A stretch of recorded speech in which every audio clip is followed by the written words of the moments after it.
morning, good people. Happy Tuesday to you. Hopefully everybody had a great Monday and Tuesday's off to a wonderful start. Did you make your plan yesterday? Did you write it out? Did you just take a couple minutes? It only takes a few minutes to write out a plan. Did you take those couple minutes yesterday and write out whatever your plan is? If not, you're getting yourself behind. You're shortening the amount of time you have to do your prep work before the weekend gets here. But you still got a few days. So today, let's talk about how to make that plan. It's really simple. You can do it while you're listening to this video. That's how short and easy it is to make a plan. It just depends on whatever it is you want to do.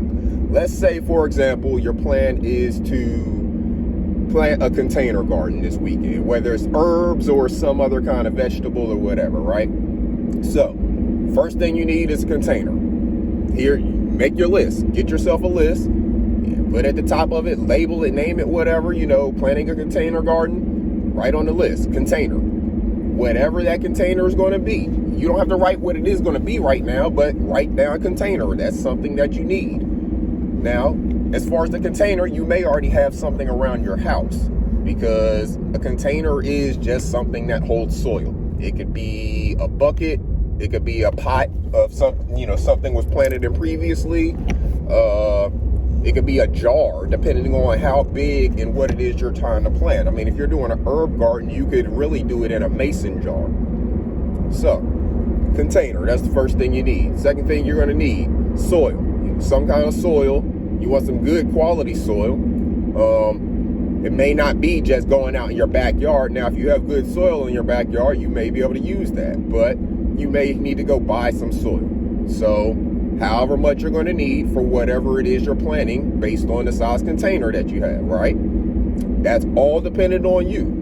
You make your garden as big or as small as you want it to be. But the process is pretty much going to be the same no matter what as far as a container garden. Now, if you're planting outdoors, that's different. You have to do a little bit more with your soil to get it prepared and, make it ready for putting a seed or a seedling into.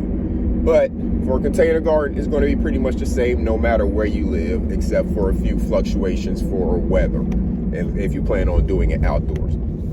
So with your container again, let's go back to the container really quickly. If you are doing it indoors, let's say you're doing a small herb garden indoors on a windowsill or something. You're going to want to make sure, again, that container has holes in the bottom.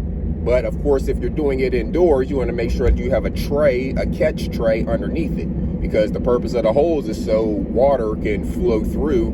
If the soil is too moist, the water will flow through to the bottom. And then if it's in that catch tray, sometimes it will absorb back up into the soil as needed. Like if you see some of the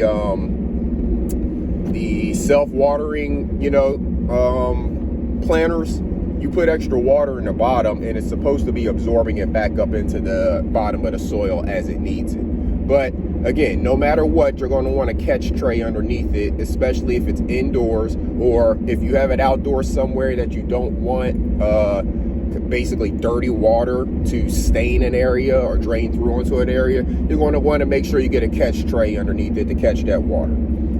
So, the container and the soil, those two things you need. Now, you need the seed for whatever it is that you're trying to grow. Unless you're going to get something that's already in a seedling state, which means it's already started to grow. Wherever you're buying it from already started to grow it for you, and you just transplant that into, some soil. But if you're growing it from a seed, which is really easy to do, you're going to need to get your seeds.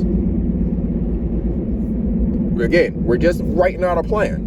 We've been talking less than 5 minutes. We're writing out a plan to make a container garden. So you got your container, you got your soil, you got your seeds on your list. You may, depending on what size and type container that you're getting, you may need to get some gravel or something like that to put in the bottom of the container, because you're not going to want to, if it's say like it's a 5-gallon bucket, that's a kind of tall container, but it's kind of tall and narrow. So you're probably not going to want to fill a 5-gallon bucket full with soil to plant your stuff, you're probably going to want to put a little bed of gravel at the bottom of it, and that it will also help with the drainage. It gives the water somewhere to go rather than it just compacting all in the soil. So the water will drain down to that gravel, and then it can kind of sit amongst the rocks until it drains out of the bucket. But that's something that is, again, going to be dependent on the type and size container you get.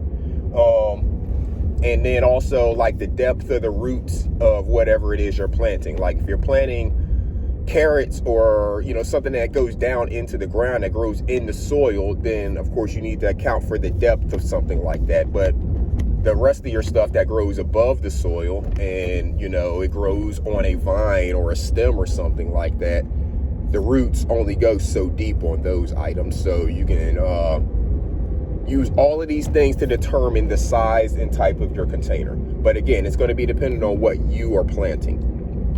So you got your container, you got your soil, you got your gravel if you need it.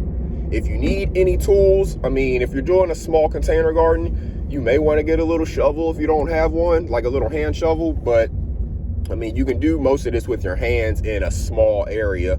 So if you don't have any tools, if you want to get some gloves, you can.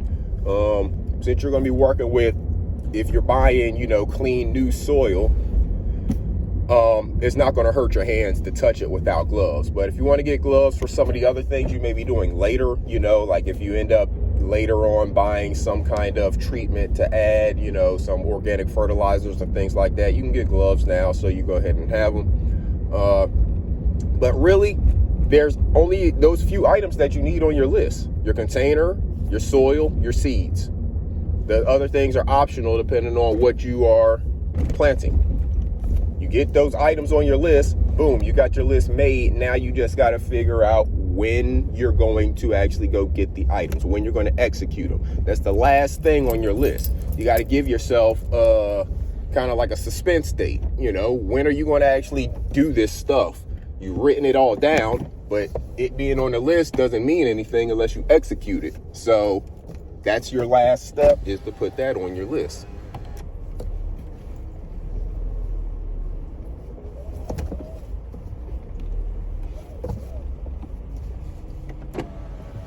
So once you put down your execution date, which hopefully would be between today and Friday. So on Saturday, you can just get up, knock it out. If you're doing something large, if you're doing a smaller container garden, you can do it this week and have it done before the weekend. You really have so many options, but making the plan is number one. And then doing the prep work, getting the materials, execution of the plan is number two. Once you have all your materials, you can do it anytime. Like I said, what are we planning for? This is our prep work, our plan for the weekend.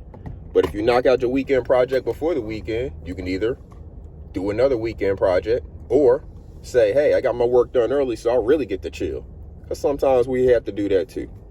So yesterday we talked about the weekend conquering us, or us conquering the weekend. Now we're talking about how we can actually make sure that we conquer the weekend that's upcoming. You make the plan, then you execute on the plan. We've talked about the plan for 2 days now. So now you know how to make your plan. You could have done it during the time of this video. This is less than 10 minutes long, so the length of this video, you could have made your plan. So take the time, make the plan. Tomorrow we'll be talking about the execution of the plan. Hit that like button, hit that subscribe button if you haven't already. And it's Iceberg. Until next time, people. Salute.